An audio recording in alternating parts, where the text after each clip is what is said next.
그래서 오늘 4차 산업혁명 시대에 우리가 지금 당면하고 있는 수많은 과제들이 있지만 개인적으로, 사회적으로, 특별히 개인적으로는 요즘 유행하는 단어 중에 하나가 멀티 페르소나라는 말이 있어요. 페르소나라는 말 들어보셨어요? 페르소나, 가면이라는 뜻이에요. 별로 처음에는 이게 좋지 않은 의미로 많이 사용이 됐죠. 그래서 지킬 박사와 하이드 이런 이중인격 이런 게 할 때 가면 페르소나 얘기하는데 요즘은 아주 이것이 많이 이렇게 다중이 되었다는 거예요. 일반적으로 내가 사람들에게 보이는 나와 또 페이스북하고 또 유튜브 보는 나와 카카오톡 하는 나하고 사람들과 만나는 나 이런 식으로 여러 가지 아주 그러니까 다중인격, 다중정체성, 멀티 페르소나 그런 얘기하는데 나와 또 다른 나, me and myself 이렇게 해가지고 가면들이 있는 거예요. 그러니까 사람들을 보니까 뭔가 집중력을 가지고 안정이 안 되고 늘 흔들흔들하는 거예요. 제 말씀 동의하세요? 제가 너무 어려운 말 합니까? 페르소나.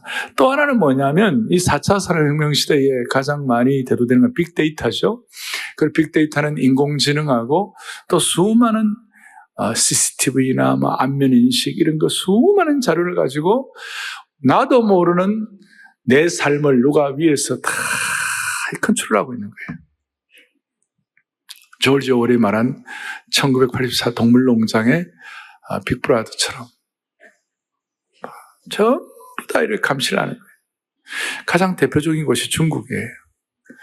여러분, 중국은 제가 연변과학기술대학을 섬기다 보니까 지난 20여 년간 제가 졸업식에 이사장 치사로 가고 그랬는데, 연변이 이 교통이 굉장히 좀 거칠고 그래요. 중국 자체가 교통이 굉장히 거칠었어요.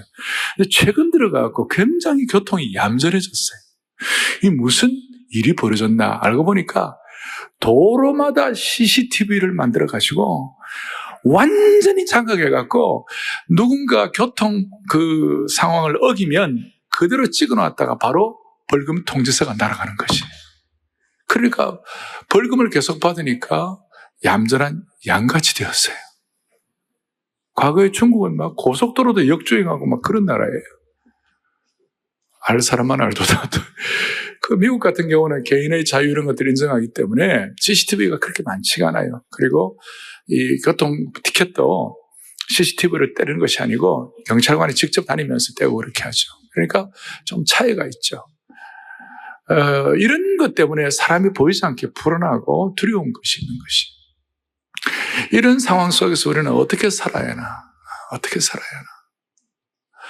오늘 모세는 시편 90편, 제가 이 말씀 참 좋아하는 본문인데 시편 90편에 있는 이 내용을 가지고 모세도 불안하기 짝이 없었고 모세도 답답하기 짝이 없는 상황 가운데서 이 기도를 늘 하니까 시편 90편의 제목이 뭐라고 되어 있습니까? 하나님의 사람. 기억납니까? 보면 하나님의 사람, 모세의 기도, Man of God, 하나님의 사람. Man of God는 Man of Prayer, 기도의 사람인데 기도의 제목이 어땠길래 모세가 그렇게 될 수 있었겠나? 여러분, 저는 모세를 아주 익숙하고 또 모세의 생애에 대해서 무슨 신학교 책 보고 한 게 아니라 성경을 읽다가 저 나름대로 깨닫고 은혜 받은 것이 있어요. 모세에 대한 일대기에 대해서는 스데반의 설교를 통하여 사도행전 7장에 잘 설명하고 있는데 모세는 40세까지 애굽의 궁중에서 바로 왕의 공주에 입양되어 살았어요. 그리고 거기서 머리 훈련 받는 거예요. 애굽의 사도행전 7장 22절 이후에 보면 애굽의 모든 학문에 통달했더라. 그 당시 애굽의 건축학, 천문, 지리, 수학, 그 다음에 역사, 논리, 수학 이런 거 다 통달했더라. 그런데 하나님은 그거 갖고 안 돼갖고 40세부터 80세까지 미디안 광야에 넣어가지고 죽도록 고생시키는 거예요. 거기서 모세가 광야는 여러분 온도가 보존이 안 되잖아요. 온도는 물과 나무가 있어야 보존이 되는데 광야에는 물도 없고 나무도 없으니까 한낮에는 뜨거운 열기와 한밤에는 차가운 냉기가 일교차가 심해갖고 굉장히 살기 어려운 곳인데 거기서 하나님께서 몸에 훈련을 시키고 나머지 이제 80세부터 120세 될 때까지는 모세를 어떻게 훈련시켰는가? 광야 40년 동안 이스라엘 백성 인도하면서 죽을 고생, 마음고생, 마음 훈련을 시키는데 막 어떨 때는 모세를 막 그냥 백성들이 치받는 거예요.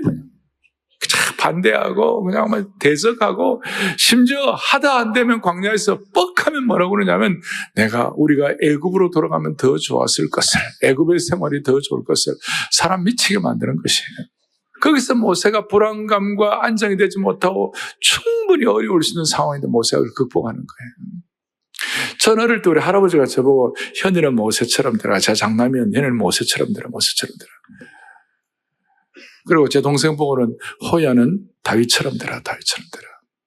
그래서 저는 저 어릴 때 키가 좀 커가지고 늘 저보다 2-3살 많은 형들하고 놀았어요. 그래서 맨날 얻어맞았어요. 얼뛰어가지고 얻어맞고 이래가지고 왔어요. 내 동생이 가가지고 때려줬어요. 이런 얘기 하면 되는지 모르겠는데, 모세가, 그런 가운데 모세가 자기를 어떻게 살아남은 거냐, 어떻게 극복할 수 있었을까? 끝까지 기도 제목인데, 오늘 성찬식을 앞에 놓고, 오늘은 말씀드리면서 오늘 성찬식에 참여할 거예요. 말씀이 성찬이 되고 성찬이 말씀이 되는 그런 시간을 가지려고 합니다. 모세는 오늘 첫 번째는 오늘 요절이 12절이에요. 12절을 또박또박 다시 한번 같이 우리 합독합니다. 우리에게 우리의 날 계수함을 가르치사 지혜로운 마음을 얻게 하소서. 그래서 모세의 마음에는 한결같이 주님 평생 살아가는 동안 지혜로운 마음을 얻게 해주십시오. 아멘. 오늘 주님의 몸을, 주님의 살과 피를 기념할 때 주여 주님 앞에 지혜로운 제자가 되게 하여 주십시오. 지혜로운 마음을 얻게 하여 주십시오. 왜 이것이 중요합니까? 오늘날 지식은 너무 많아요. 지식은 얼마나 지식이 많은지. 대학도 너무 많고 석박사도 너무 많고, 그런데 대학이 많다고 석박사가 많다고 해서 지혜로운 자가 많아졌느냐? 그건 좀 다른 차원인 것 같아요. 오늘 지식이 얼마나 많습니까? 네이버 선생님, 네이버 치면 웬만한 거 다 똑똑해요. 그런데 지혜로운 자는 많지 않아요. 오늘 이런 기도를 늘 하면, 평생을 통해 기도를 하면 하나님이 지혜로운 자 만들어 주실 줄로 믿는 것이에요. 그런데 이런 기도를 안 하면 나이가 들어도 우매자가 되는 거예요. 우매자. 자, 일단 오늘 주님의 살과 피를 받을 때 하나님 아버지 모세처럼 지혜로운 자가 되게 하여 주시옵소서. 어떻게 우리가 할 다른 길이 없어요. 주님의 지혜가 아니면 감당할 수가 없어요.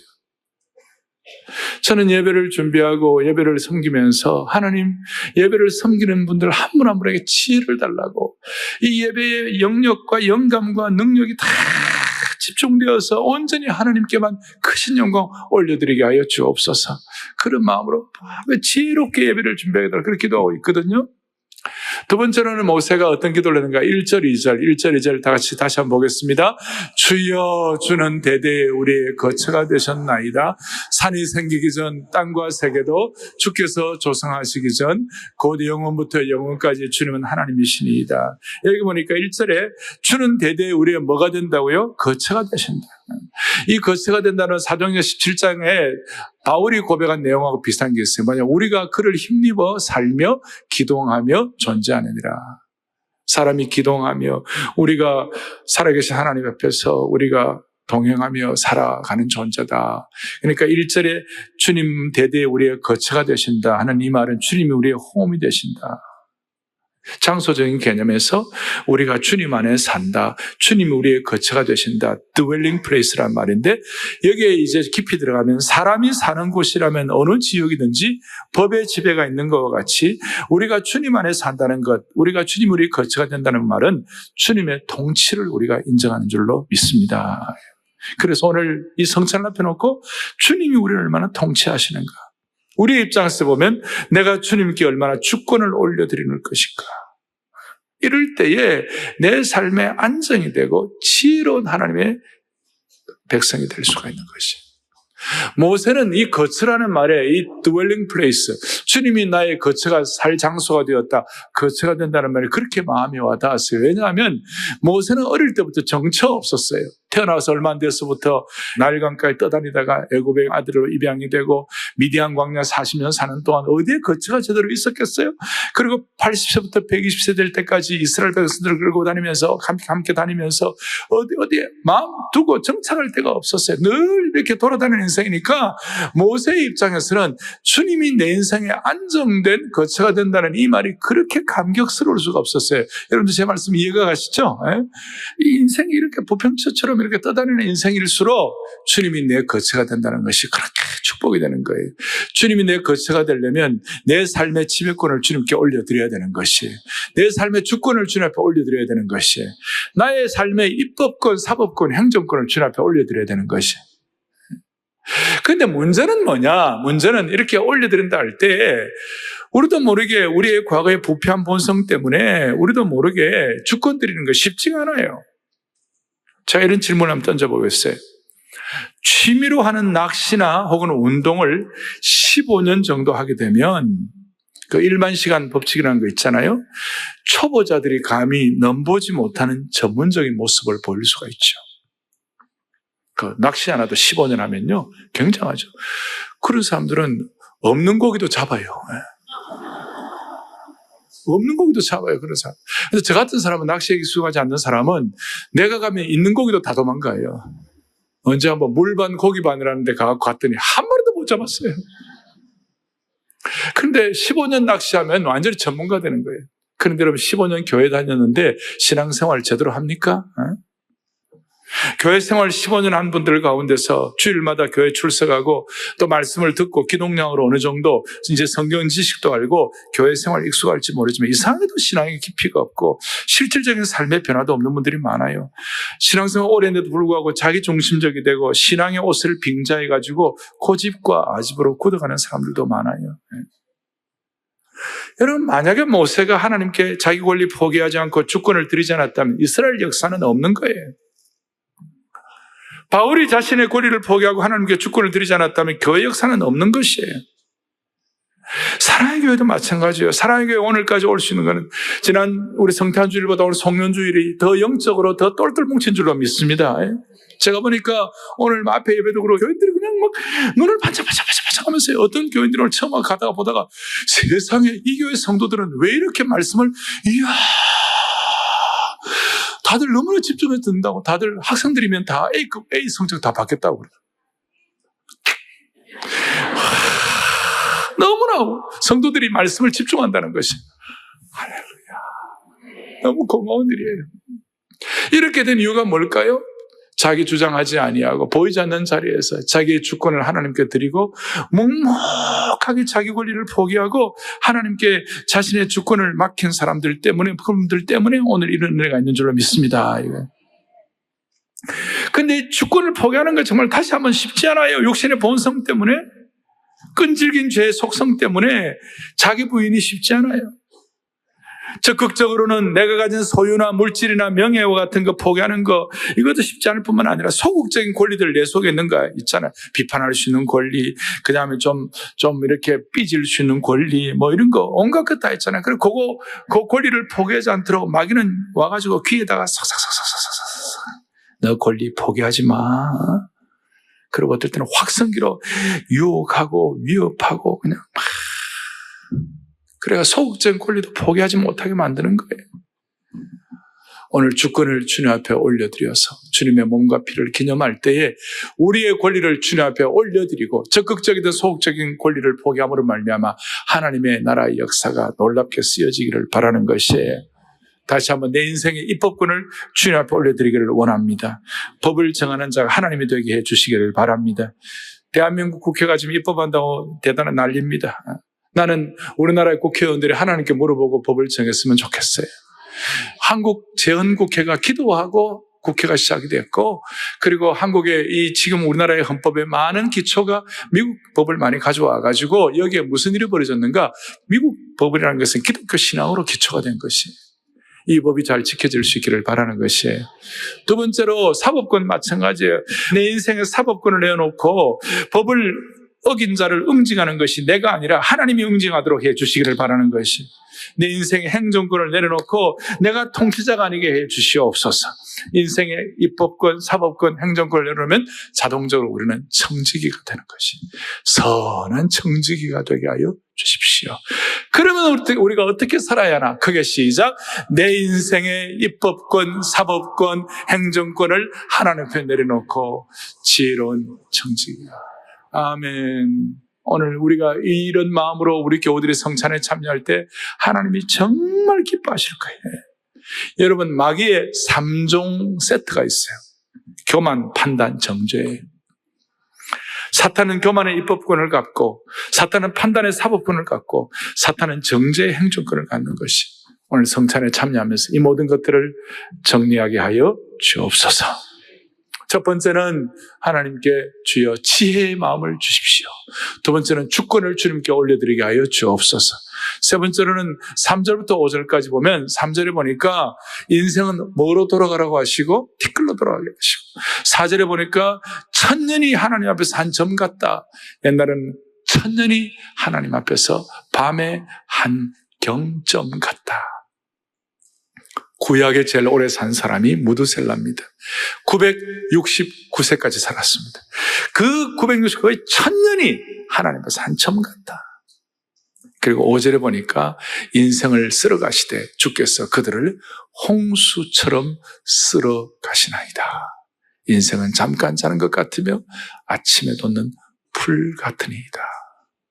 그래서 우리에게 미리미리 젊을 때부터 인생의 한계를, 인생의 이 시간과 인생의 연수의 한계를 알게 하여 주옵소서.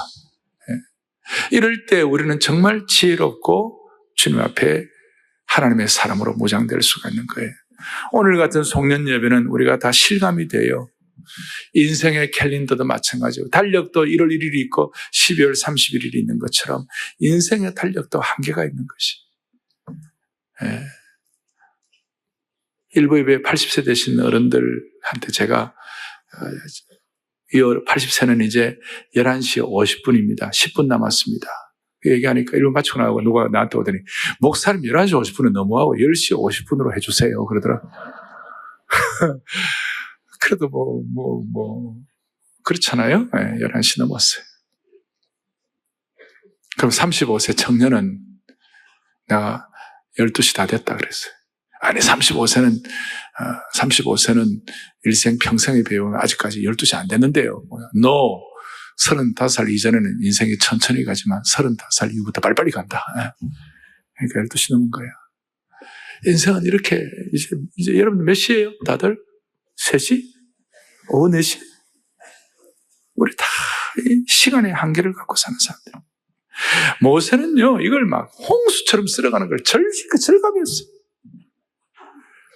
대부분의 사람들이 출애굽할 때 장정이 60만이니까 어린아이, 어른들, 여자분들 다 치면 한 200만 원 안 되었겠나. 그래 200만이 거의 대부분 광야 40년 동안 다 죽었다는 거예요. 그럼 하루에 수백 명씩 죽는 거예요. 매일매일이 장례식이에요. 어떨 때는 하나님의 범죄하던 사람을 한꺼번에 3만 명씩 죽은 거 기억나시죠? 그냥 땅이 갈라져가지고 그 하나님 반역하다가 3만 명씩 날아갔잖아요. 그러니까 모세는 맨날 장례식에 이게 너무너무 절감하는 거예요. 그러면 우리가 홍수처럼 쓸려가는 이 인생을 우리가 시간 단위로만 계산해갖고는 영적으로 그렇게 깊이가 없어요. 자, 이렇게 말할 수 있어요. 인생의 한계를 어떻게 하면 벗어날까? 우리의 인생을 시간이 아니라 영원 속에 두면 되는 거예요. 다시 말하면 우리 인간이 영원 속에 살 수 있다면 이 시간의 한계를 벗어날 수가 있는 것이에요. 그럼 영원이란 무엇일까? 영원은 시간이 무한대로 이어지는 시간의 끝없는 지속을 의미하는 것이 아니에요. 계속 시간의 영원한 연속선을 말하는 것이 아니에요.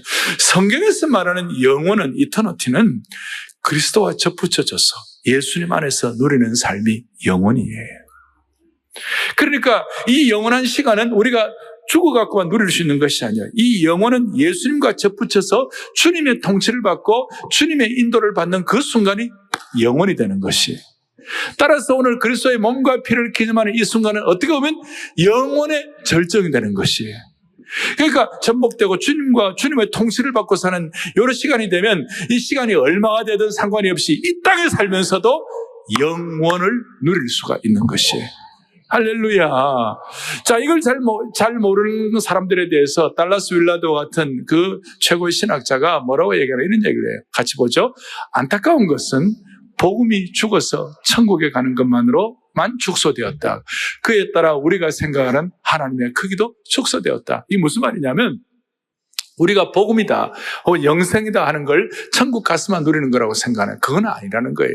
그것은 뭐냐? 이 땅에서도 주님과의 관계와 주님과의 전복이 제대로 되어 있으면 이 땅에 사는 삶이 영원이 되는 것이에요. 영원을 누리는 영원, 이 땅에서 영원한 관점으로 살게 되면 우리는 더 이상 일비하지 않아요. 너무 더 이상 아비규환이 안 일어나는 거예요. 상처를 주고받는 곳이 되지 않는 거예요. 이게 지혜의 마음이에요. 할렐루야. 그러니까 진짜 복음은 영원한 생명을 이 땅에서부터 누릴 수가 있는 것이, 여기에는 눈을 떼야 되는 거예요. 과거에는 눈을 못 떴어요. 베드로도 그랬어요. 누가복음 9장 32절에 보면 다 같이 크게 봅니다. 베드로와 및 함께 있는 자들이 깊이 졸다가 온전히 깨어나가지고 예수의 영광과 및 함께 선 두 사람을 보더니, 이 변화산성에서의 경험인데 베드로와 함께 있는 야고보, 요한 셋이서 막 졸았어요. 완전히 눈이 헤매고 잘 못 보았어요. 뭔가 통찰력이 없는 거예요. 그러다가 갑자기 하나님 은혜로 깨어나가지고 보니까 예수님의 영광이 눈에 보여주고 거기에 함께 선 두 사람을 보았어요. 누구냐면 엘리야하고 모세였어요. 모세를 본 거예요. 모세를 깨달은 거예요.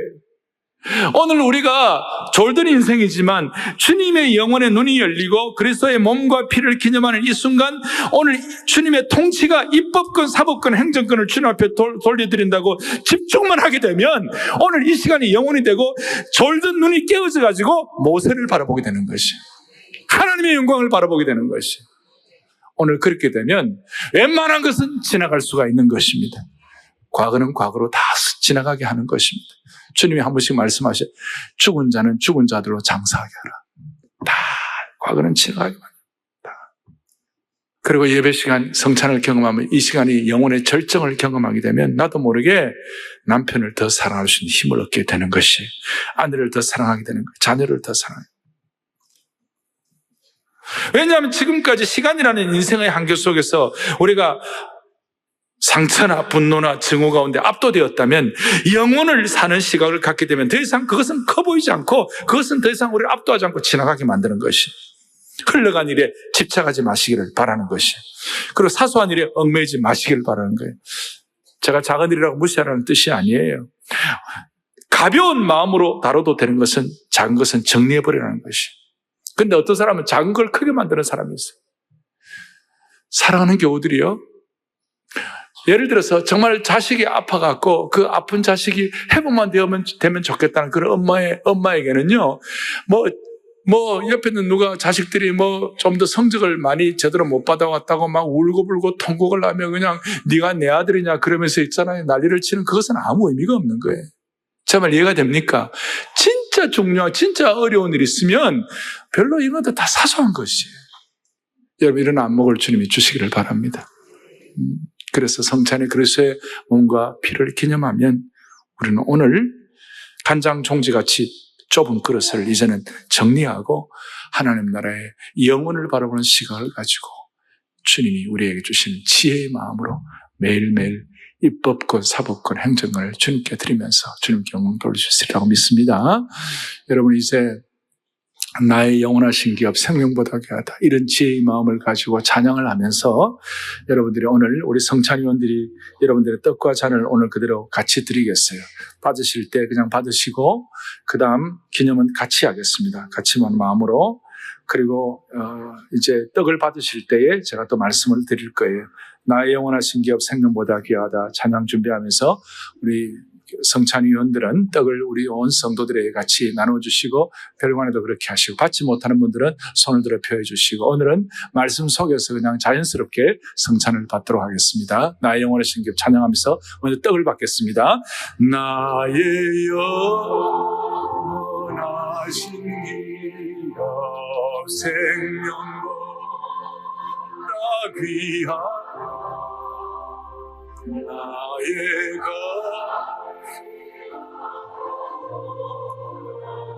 나와 동행하소서 주께로 가까이 주께로 가오니 나의 갈 길 나와도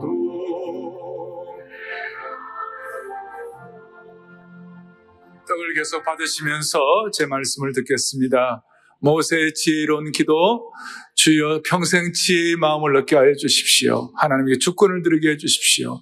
내 인생의 한계를 깨닫게 하여 주옵소서. 그리고 8절을 보겠습니다. 98절에 이런 말씀이 있습니다. 주께서 우리의 죄악을 주의 앞에 놓으시며 우리의 은밀한 죄를 주의 얼굴빛 가운데 두셨사오니. 뭘 말씀합니까? 우리의 죄에 대해서 좀 예민해지라. 지난 한 해 동안 저 자신부터 시작 우리 모두가 다 주님 앞에 황송한 마음이 많아요. 마음으로 지은 죄, 몸으로 지은 죄, 우리가 수많은 오염된 우리의 약점들이 있어요. 그리고 우리의 죄가 주의 얼굴빛 가운데 있다고 했어요. 말씀을 깊이 깨달은 하나님의 백성들은 우리의 죄가 주의 얼굴빛 가운데 놓여 있다. 어둠 가운데 있는 것이 아니라. 그러니까 그 태양빛 가운데 우리의 죄가 놓여 있다면 기가 막힌 거예요. 그러니 주님 오늘 주님의 몸을 기념하면서 우리의 죄 문제 주님 앞에 정결한 영으로 은혜 받게 하여 주십시오. 주께서 잡히시던 밤에 떼어주신 이 떡을 우리가 다 함께 기념하겠습니다.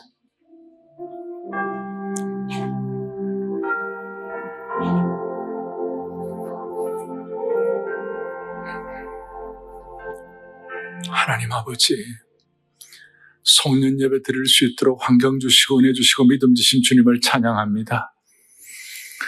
이 4차 산업혁명 시대에 다중인격 시대에 CCTV가 곳곳마다 달려있어서 뭔가 불안한 이 시대에 모세처럼 지혜로운 마음을 갖도록 주여 우리의 마음에 정결의 영을 부어주시사 모든 오염된 것들이 청소되게 하여 주옵소서. 잘못된 것들은 주님 회개하오니 용서하여 주시옵시고 우리 다시 한번 입법권, 사법권, 행정권을 주님 앞에 올려드리게 하옵소서. 이제 주님의 보혈의 잔을 받을 때에 정결하게 하는 영이 우리 가운데 함께 있게 하시고 예수님이 임재하시고 성령의 영이 임재하셔서 우리 가운데 충만한 시간으로 나도 모르게 은혜를 받고 영원의 시각 속에 들어가 이 성찬의 시간이 영원의 절정이 되게 하여 주시옵소서. 본당과 별관과 방송으로 들어온 모든 분들에게 동일한 은혜 주시기를 원하오며 예수 그리스도를 받들어 간절히 기도 올리옵나이다. 예수님 임재하소서. 찬양하는 가운데 잔을 받으시고 잔을 받고 같이 우리 잔을 높이 들고 찬양하고 난 다음에 합심 기도하고 잔을 기념하도록 하겠습니다. 예수님 임재하소서. 찬양합니다. 예수님 임재하소서. 주님의 신부된 우리 간절히 주를 닮아 여전히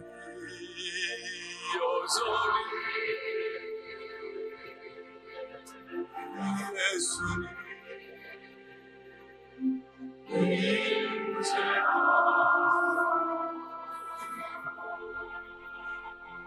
사차 산업혁명 시대에 영적으로 살아남을 뿐만 아니라 모든 약점들을 극복하고 그리스도의 제자로서 영원 속에 살아갈 수 있도록 기도하는 마음으로 다 함께 주님의 보혈을 기념하겠습니다.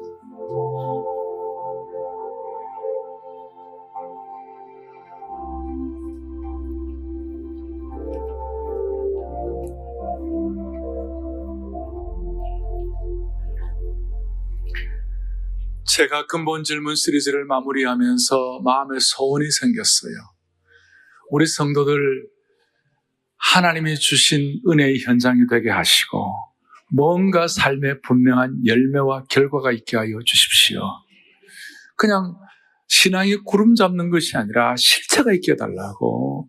그런 마음의 소원이 있는데 그게 오늘 14절부터 17절까지 4가지 기도에 4가지 실체, 4가지 보상, 4가지 결과가 있어요. 이걸 오늘 소원하고 합심 기도하고 성찬식을 마무리하면 어떨까요? 14절을 다 같이 보겠습니다. 시작. 아침에 주의 인자하심이 우리를 일생 동안 즐겁고 기쁘게 하옵소서. 아멘. 첫 번째, 주님 우리에게 주의 인자와 주의 사랑으로 아침마다 기쁨과 만족을 허락하여 주십시오. 얼마 안 남은 인생 평생 즐겁고 기쁠 수 있도록 도와주시옵소서. 너무너무 중요한 점. 아침마다 주의 인자와 만족으로 기쁨이 충만하게 하여 주옵소서. 여러분, 온 교회가 이렇게 되기를 원합니다. 두 번째로는 15절 함께요. 우리를 괴롭게 하신 날수대로와 우리가 화를 당한 연수대로 우리를 기쁘게 아멘. 과거에 고통당한 것 이상으로 주님 보상해 주실 줄로 믿습니다. 그러니까 고난당하는 것 이상으로 주님 보상해 주실 줄로 믿습니다. 시편 21편 2절에 이 보상에 대해서 이렇게 설명합니다. 그의 마음의 소원을 들어주셨으며 그의 입술의 요구를 거절하지 아니하셨나이다. 오늘 15절과 똑같아요. 주여 실제적인 보상을 허락하여 영적으로 은혜 주시옵소서. 간절합니다. 세 번째로는 16절을 보겠습니다. 16절 함께 보죠. 주께서 행하신 일을 주의 종들에게 나타내시며 주의 영광을 그들의 자손에게 아멘. 세 번째로는 하나님 아버지 다음 세대까지도 은혜를 베풀어 주옵소서. 우리 자손들에게도 우리 자녀들 세대에도 동일한 은혜를 주옵소서. 사랑의 교회가 선교 정책으로 교육 정책을 바꾸어가지고 우리 다음 세대도 하나님이 이런 은혜를 주실 줄로 믿습니다. 부모의 기도의 제목이 부모 세대에 안 이루어진다 할지라도 다음 세대에는 응답받게 하여 주시옵소서. 이제 마지막이 중요한데 17절 오늘 모세의 마무리 마지막 뚜껑을 덮는데 얼마나 놀라운 기도의 제목인지 몰라요. 다 같이 크게 합독하겠습니다. 주 우리 하나님의 은총을 우리에게 나타내서 우리의 손이 행한 일을 우리에게 견고하게 하소서. 우리의 손이 행한 일을 견고하게. 아멘. 무슨 뜻인가 하면 여러분들의 영적으로 실제적으로 살아갔던 모든 삶에 애쓰고 수고한 것이 헛되지 않게 하여 주십시오. 그 네 번째 기도의 제목은 우리가 하는 일에 열매가 있을 줄로 믿습니다. 이 마음을 가지고 그러므로 형제들아 내가 하나님의 자비하신 너희를 권하노니 어떻게 되는 거예요? 견고하며 흔들리지 말며 항상 주의 일에 더욱 힘쓰는 자들이 되라. 그 다음에는 이는 너희 수고가 주 안에서 헛되지 않는 줄을 알미니라. 이 세상에 있는 일들은 다 결국은 다 수고가 헛돼요. 모든 일들이. 여러분 재벌가에서 일어난 일들을 보세요. 아무리 돈이 많아도 결국은 헛된 거예요. 그런데 주님 안에 사는 수고는 결코 헛되지 않는 것이에요. 다른 말로 하면 오늘 성찬에 참여하면서 주님의 보혈을 기념하고 난 다음에 우리가 드리는 이 간절한 기도를 하나님이 반드시 응답해 주실 것이에요. 네 가지를 가지고 주님 앞에 기도하십시다. 어떻습니까? 성찬 마무리 부부가 오셨으면 부부가 손을 잡으세요. 손을 잡고 그 다음에 우리 같이 간절한 마음으로 기도할 때 하나님 아버지 이 네 가지 첫째 하나님 날마다 아침마다 주의 사랑과 만족과 기쁨에 충만하게 해주십시오. 두 번째 실제적인 보상이 있게 하여 주십시오. 다음 세대도 은혜 받게 하시고 우리가 하는 일이 열매 맺게 하여 주옵소서.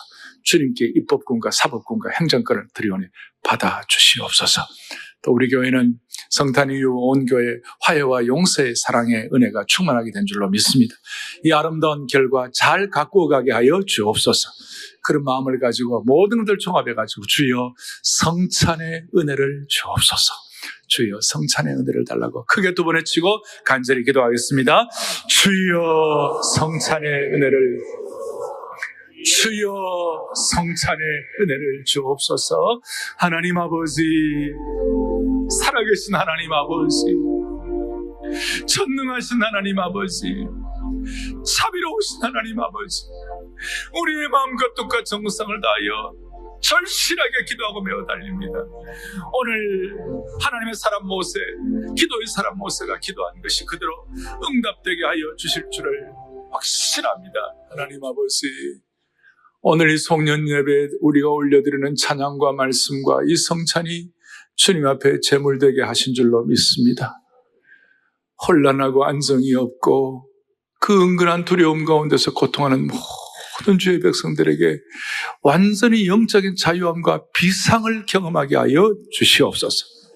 21세기에 하나님의 사람 모세의 후예들이 될 수 있도록 우리의 사법권과 우리의 행정권과 입법권을 주님 앞에 올려드림으로 말미암아 우리가 하는 모든 일이 어떤 것도 헛되지 않도록 주여 도와주시옵소서. 예수 그리스도 이름 받들어 간절히 기도 올리옵나이다.